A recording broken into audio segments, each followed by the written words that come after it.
Okay, I'm having to pre-record this, as by the time you look at this, watch it, I will be right in the middle of the Path of Love process. And I really just want to share a little bit about it. Now, I think in my last recording, I shared that I've been involved in the Path of Love since my first process in 2006.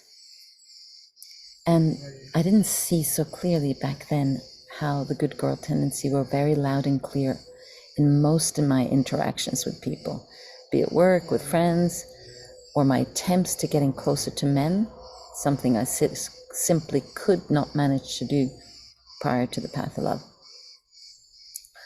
Too much hiding, too difficult to meet somebody when I couldn't really be my authentic self. So the name Path of Love, to me at the time, it sounded quite sweet. But there was something much deeper at work that propelled me to travel all the way to India to participate in the 7-day intensive process. There was this inner knowing, married with a deep longing to feel myself differently to how I'd felt myself most of my life. A longing to feel more real, to not work so hard at life. And I was working hard because I was totally barking up the wrong tree, not really being myself. Now, when I did the Path of Love, I'd already done quite a lot of inner work at that point, but nothing could have prepared me for the breaking open that happened, or that was my experience in those days. So I'd never really felt an inner safety to really be myself in my life. Instead, I played a contortionist to fit into various situations in order to feel connection, a sense of belonging, love, or even to feel success.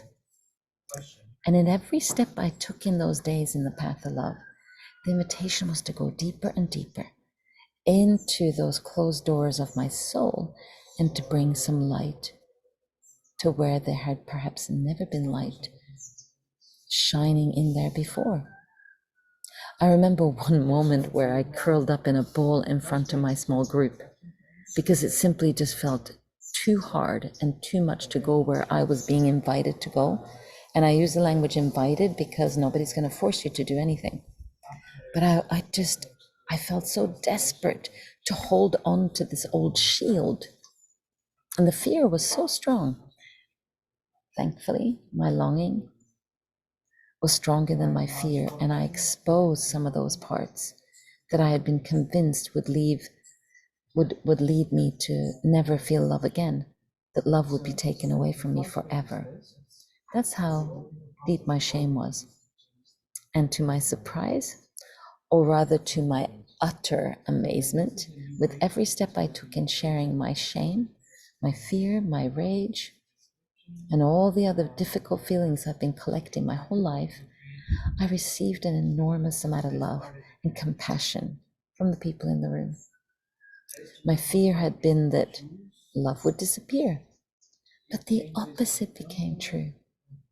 The humanity that connects all of us had no judgment. And this was totally new to me. Like, there was no judgment around nationality, gender, age, level of wealth or education. I didn't even know what any of those people did for a living anyway. Yet it's often like this in the world, right?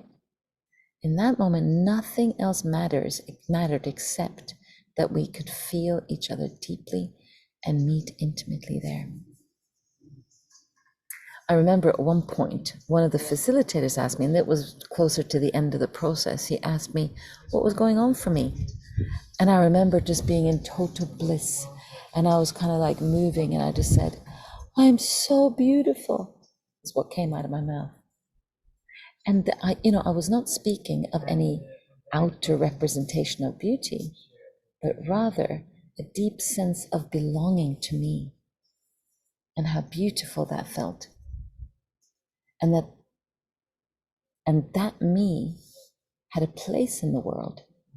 There was so much joy and expansion in that recognition. So like I said, when you hear this, I will be knee deep in facilitating the process, that has brought so much love, connection, compassion in my life. But also over the years, I've seen so much of that in other people. So it's not just me that's had that experience. When you hear this, you may even hear me from afar, that my heart is singing. Singing like you would when you're enjoying yourself so much, you simply need to express your joy in some way, and so you sing. Singing like nobody's listening in my case. But the path of love is not for everyone. You know, it is very intense, it's very confrontational. You need to feel your feeling. You need to be willing to express them and expose yourself. It's certainly not for the faint of heart. But for those of you listening to this, and you feel it